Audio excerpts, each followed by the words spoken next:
मान तालुक्यातील राष्ट्रवादीच्या सभापतींच्या सोलापूर काँग्रेसनं शहरात बॅनर लावून पालकमंत्री गोरे यांना डिवचले।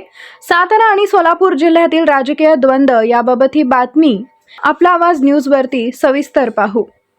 सोलापूर जिल्ह्यातील मुख्य चौकात काँग्रेसकडून सातारा जिल्ह्यातील मान तालुक्यात पंचायत समितीच्या सभापतीपदी राष्ट्रवादी काँग्रेसचे विक्रम शामराव शिंगाडे यांची निवड झाल्याबद्दल अभिनंदनाचे बॅनर लावण्यात आले आहेत।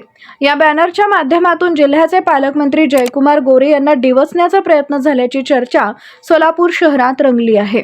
जयकुमार गोरे हे मानखटाव विधानसभा मतदारसंघाचे आमदार असून सध्या राज्याचे ग्रामविकास मंत्री म्हणून कार्यरत आहेत। त्यांच्या बालेकिल्ल्यातच भाजपचा सभापती न होता राष्ट्रवादी काँग्रेसचा उमेदवार निवडून आल्यानं काँग्रेसने या मुद्द्यावर त्यांच्यावर राजकीय निशाणा साधलाय। दरम्यान सोलापूरमध्ये काँग्रेसचे शहराध्यक्ष चेतन नरोटे यांनी लावलेल्या पोस्टरची ही जोरदार चर्चा आहे।